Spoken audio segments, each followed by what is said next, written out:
क्योंकि बांग्लादेश की सेना अब सड़कों पर उतर आई है। आर्मी चीफ वकारुज्जमान का गुस्सा 7वें आसमान पर है। सवाल उठ रहा है कि क्या मोहम्मद यूनुस की कुर्सी अब खतरे में? इस वक्त की सबसे बड़ी खबर है, ये सबसे बड़ी ब्रेकिंग न्यूज ये है कि बांग्लादेश में आर्मी आने वाली है। बांग्लादेश में मिलिट्री कू अंडरवे, मिलिट्री कू हो सकता है। बांग्लादेश के अंदर बांग्लादेश के जो आर्मी चीफ हैं उन्होंने एक इंतहाई जिसे कहते हैं ना खतरनाक किस्म की स्टेटमेंट दी है, जिसमें उन्होंने सियासतदानों को वार्न किया। जनरल वकारुज्जमान सियासतदानों को वार्न किया है कि ये आपस की लड़ाइयां बंद करें। मोहम्मद यूनुस पे डाला जा रहा है कि मोहम्मद यूनुस ने बांग्लादेश का बेड़ा गर्क कर दिया। उनकी पॉलिसीज जो हैं वो बांग्लादेश के हक में बिल्कुल भी काबिल कबूल नहीं है, बेहतरीन नहीं है। नहीं, ये कहा जा रहा है। देखिए, मोहम्मद यूनुस ने जो पॉलिसीज जो चीजें लेके आया वो अपने बांग्लादेश के लिए, मुल्क के लिए लेके आया ना, तभी इतना बड़ा रेवोल्यूशन और इतनी बड़ी तब्दीली आई। अब सवाल ये पैदा होता है कि वो उसको हैंडल कर पाएंगे कि नहीं। क्यों इनको ये तो साथ थे शेख हसीना को हटाने के लिए।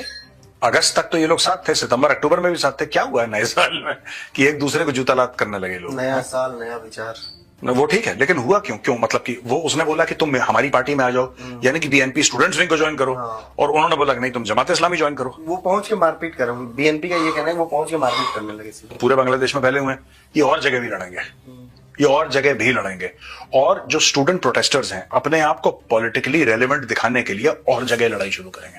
देखो लड़ाई क्यों हो रही है इस बार, तो ये ऑर्गेनिक थी। ये जो लड़ाई थी ना, दिस वाज ऑर्गेनिक, यानी कि जेन्युइनली वो लोग रिक्रूटमेंट कर रहे थे, जेन्युइनली उन लोगों ने दावा बोल दिया। तो क्या बांग्लादेश में मिलिट्री कू अंडरवे है? मिलिट्री कू होने जा रहा है। इसकी वजह यह है कि बांग्लादेश के आर्मी चीफ ने मुलाकातें की हैं जो उनके दूसरी पॉलिटिकल पार्टीज हैं उनके लीडर्स के साथ, पॉलिटिशियंस के साथ उनकी इस वक्त मीटिंग्स चल रही हैं। और 3 बजे आज 3 बजे बांग्लादेश के जो हैं वो खिताब करेंगे। क्या बांग्लादेश बनने जा रहा है? इसी मुद्दे पे बात करेंगे आज बांग्लादेश को याद करना जरूरी है क्योंकि आज ही ऑपरेशन सर्चलाइट लॉन्च किया था पाकिस्तानी नंबर 1 सेना ने और बंगालियों की नस्ल बदलने की बात की थी। वो अलग बात है, पाकिस्तान परस्त मोहम्मद यूनुस के मुंह से Pakistani military ISI number 1 army के बारे में एक शब्द तक नहीं लिख रहा, बस बोला कि भाई ह्यूमन राइट वायलेशन, अट्रोसिटीज ये गलत है। इसी टाइम में मोहम्मद यूनुस कोशिश कर रहा है कि भाई वो पहले चाइना जाए, फिर बिम्स्टेक में भारत के साथ कुछ मीटिंग्स कर ले और भारत से भारत कह ले, सॉरी प्राइम मिनिस्टर मोदी कह ले कि बांग्लादेश की फौज के साथ एक अच्छा राब्ता है उनका। तो क्या Indian army is suggesting the Bangla army chief कि आपको इस पॉलिटिकल इंटरवेंशन में आना चाहिए, या Indian army chief is making the way कि भाई आपको चाहिए कि आप इस पॉलिटिकल स्टेबिलिटी जो डॉक्टर जयशंकर ने कल कहा कि आप फैसला करें कि आपने हमारे साथ कैसे रहना है। यहां ये समझा जा रहा है कि इंडियन आर्मी चीफ जो है उसके पास ये स्पेस मौजूद है, क्योंकि उन्होंने हसीना को फारिग किया था। अगर वो आ जाए तो शायद वो हसीना को वापस ले आए। ये एक नैरेटिव है रेडिकल इस्लामिस्ट का, ये नैरेटिव है प्रोड्यूसर, हर जगह यही होता है। कश्मीरी जब हिंदू मारे गए और लाखों की तादाद में, लोग कहते हैं 3 से लेकर 5 लाख कश्मीरी पंडितों को निकाला गया रातों रात 19 जनवरी को। ये जो पूरा चैप्टर है ना, वहां पे भी अगर आप पूछेंगे किसी को रेडिकल, नहीं इतना नहीं हुआ था, वो 2-4 के साथ तो हो ही जाता है, कहीं हमारे साथ भी हो जाता है, 2-4 के साथ हुआ, उसको इतना बड़ा बना दिया। वहां पे क्या बोला कि साहब, जगमोहन गवर्नर था, जगमोहन ने हर एक कश्मीरी पंडित को फोन करा। जगमोहन ने, गवर्नर था जो जगमोहन ने हर एक कश्मीरी पंडित को फोन करा और बोला कि तुम चले जाओ यहां से, क्योंकि अगले दिन मैं मुसलमानों का कत्ल करवाना चाहता हूं कश्मीर में। आप समझिए इस लेवल का झूठ, इस लेवल का प्रोपेगेंडा जो आप तसव्वुर नहीं कर सकते, आप सोच नहीं। तो जब भी हिंदुओं के साथ होता है, एक पैरेलल मशीनरी चलती है जो हर समय ये बोलती है कि साहब ये तो हुआ ही नहीं, ये तो हुआ ही नहीं, ये तो हुआ ही नहीं। और जहां पे रेडिकल इस्लामिस्ट होते हैं, इनका सबसे बड़ा हथियार यह है, क्योंकि रेडिकल इस्लामिस्ट कभी सामने से लड़ेगा नहीं, इसकी फितरत में पीछे से वार करना, चाहे वो इस्लामिक स्टेट हो, चाहे वो अलकायदा हो, चाहे कुछ भी हो। बांग्लादेश के अंदर बहुत सारे जो वायलेंट प्रोटेस्ट हैं वो होते रहते हैं।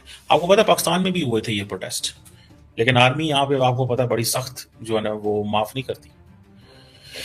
इमरान खान की पार्टी ने जब पाकिस्तान की फौज, एयरफोर्स, GHQ सब पे हमले कर दिए थे और इनका दिल ये था कि हम इतने हालात क्योस क्रिएट कर दें ताकि सिचुएशन जो है वो आर्मी के कंट्रोल से बाहर निकल जाए। देखिए कि कई महीने गुजर गए हैं शेख हसीना वाजिद की गवर्नमेंट को खत्म हुए, लेकिन वहां पे हालात संभलने का नाम नहीं ले रहे। पिछले 7 महीनों में 140 से ज्यादा उनकी गारमेंट इंडस्ट्रीज जो है वो बंद हो चुकी हैं, लाखों लोग बेरोजगार हो चुके हैं, महीनों से जो है वहां के मजदूरों को सैलरियां नहीं मिली हैं। ये लोग तो इनकलाब चाह रहे थे, लेकिन क्या ऐसा इनकलाब चाह रहे थे ये? असल में देखिए, जब हम इनकलाब की बात करते हैं तो ये एक बहुत बड़ा ब्रॉडर कंसेप्ट है, ठीक है। असल में इशू ये होता है कि अब देखिए, जब तक उसको इंटरनेशनल एस्टेब्लिशमेंट की तरफ से बैकअप था तो हम देख रहे थे उनके कोई फॉरेन रिजर्व के ऊपर भी कोई इशू नहीं था। टेक्सटाइल इंडस्ट्री, हालांकि पाकिस्तान से आपने देखा होगा कि पाकिस्तान की टेक्सटाइल इंडस्ट्री वहां शिफ्ट हो रही थी, और ये अभी नहीं शिफ्ट हुई है, शुरू से 70s के बाद जब का प्राइवेटाइजेशन जब का हुआ है तो पाकिस्तान की टोटल जो टेक्सटाइल इंडस्ट्री थी वहां शिफ्ट हो गई है। आर्मी चीफ बांग्लादेश के chief of army staff general Wakeruzzaman इस वक्त हिज़्ब इख्तिलाफ जो अपोजिशन पार्टियां हैं उनसे बातचीत कर रहे हैं। नेशनलिस्ट पार्टी और इसके अलावा जितनी बड़ी पॉलिटिकल पार्टीज है बांग्लादेश की, उनके साथ उनके मुज़ाकरात जारी हैं। मुमकिन तौर पर जो पॉलिटिकल पार्टीज है कहा जा रहा है उससे टॉक करने के बाद ही वो एड्रेस करेंगे। बांग्लादेश वही कर रहा है। देखो ना, इनके कोर, इनका प्रोटेस्ट वायलेंस, ये इनका डीएनए है बांग्लादेशियों का, and that is what they are suffering right now. Their GDP is following, unemployment बढ़ रहा है, लेकिन हाँ, मुझे ये भी लगता है कि उनको इन सब चीजों का फर्क नहीं पड़ता। They are happy protesting. Bangladeshi के लिए एम्प्लॉयमेंट मतलब प्रोटेस्ट सर। और ये जो अगले दिन एयरफोर्स की बेस पे जो हमला वगैरह हुआ, वहां पे जो ड्रामा हुआ, उसको देखते हुए मेरा ख्याल है वो क्लियर है। और दूसरा, क्योंकि शायद एक डेमोक्रेटिक रास्ता भी तैयार नहीं हो रहा, एक डेमोक्रेटिक पाथ भी नहीं मिल रहा, तो वो समझ रहे हैं, वो सोच रहे हैं कि अगर इसी तरह निज़ाम चलता रहा, ये आपस में कुछ ना तैयार कर सके, तो अगर हमने शेख हसीना वाजिद को मजबूर किया था कि उनकी छुट्टी हो जाए, तो ये तो चीज़ ही कोई नहीं है, इनको भी फारग किया जा सकता।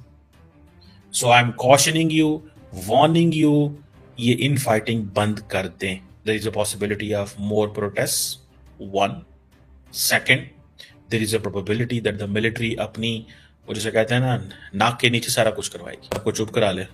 या there is a probability the military ये कह सकती है कि आए मिल के जो करना है करें, आए मिल के जो करना है करें, आए वी कैन डू इट। इस हवाले से ये मैं इस चीज को देखता हूँ, मैं इस चीज को समझता हूँ, ये इस चीज की ये मुमकिन ये चीज हो सकती है। लेट्स नॉट इग्नोर दिस, इस चीज को जरा भी इग्नोर ना करें। कि बांग्लादेश जो इंडिया का वफादार नहीं हुआ, जो जिनको इतने साल इंडिया ने सपोर्ट किया, वो पाकिस्तान का वफादार होगा। और हम 1971 भूल कैसे गए हैं? हम कैसे भूल गए कि वही बांग्लादेश है जिसने मशरकी पाकिस्तान से, हाँ सर, इन्होंने सिर्फ बांग्लादेश का कसूर नहीं था, आप उसके साथ ये भी देखें कि आपने उनके साथ क्या सलूक किया था।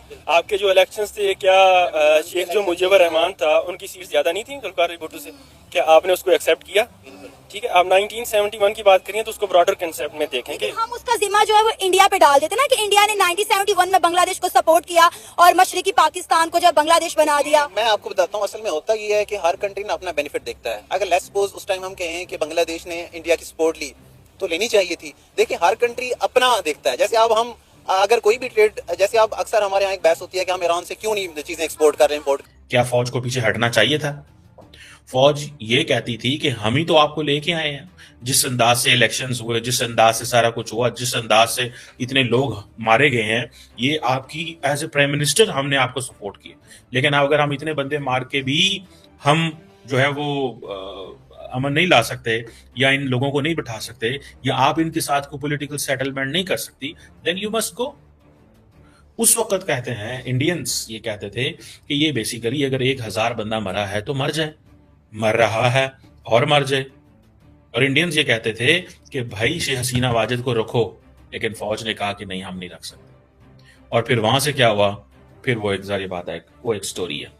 अब इंडिया के बड़े अच्छे ताल्लुकात हैं बांग्लादेश की आर्मी के साथ। मैं भी अगले दिन इंडियन आर्मी चीफ को सुन रहा था एक पॉडकास्ट में, वो कह रहे थे कि पॉलिटिकल लेवल पे क्या है, that is something else, but military level पे हमारा बहुत अच्छा ताल्लुक है। नाम रिकमेंड करते हैं तो मैंने उसको I told him I am not interested. उसकी वजह ये है कि पिछले कई सालों से, आज से नहीं कई सालों से जिन लोगों को अवार्ड ये दिए जाते हैं, मैं समझता था कि ये अवार्ड लेने से मैं इंप्रूव मेरा पोर्टफोलियो होने की बजाय डिग्रेड हो जाए। ये मेरा अपना इंटरेस्ट था, मेरा अपना उसके बारे में मेरा अपना ये, क्योंकि इस दफा भी देखें एक साहब हैं जिनको जो नॉर्वे पे वांटेड हैं, सुना है, मैं तो नहीं उस पर, लेकिन उनके ऊपर क्रिमिनल रैकेट है, लेकिन पाकिस्तान के लिए भी उनकी कोई अचीवमेंट कोई नहीं है सिवाय घड़ी खरीदने के, उनको अवार्ड दे दिया गया है। दूसरा, किसी का पार्टनरशिप है करप्शन में, उनके नाम है, उनको दे दिया गया है। कुछ ऐसे मुतनाज़िया अदाकारों को दिए जाते हैं। मैं समझता हूँ कि वहां जाके अवार्ड लेना मेरे लिए बड़ा अजीब सा एक चीज होनी थी कि मैं अगर जाके करूं तो वो अच्छा नहीं लगता था। लेकिन इसमें करप्शन सुना है इन्वॉल्व है, सिफारिशें इन्वॉल्व हैं। और सर कोई डॉक्टर, इंजीनियर, कोई ऐसे बंदे, ऐसे नाम जिसमें पता चले कि बहुत ये कैपेबिलिटी उनकी या बहुत पढ़े लिखे, इस तरह के नाम सामने आने चाहिए थे ना। देखें, उसमें कमेटीज होती हैं दुनिया के अंदर, ऐसी चीजों के लिए कमेटीज होती हैं और अवाम के सामने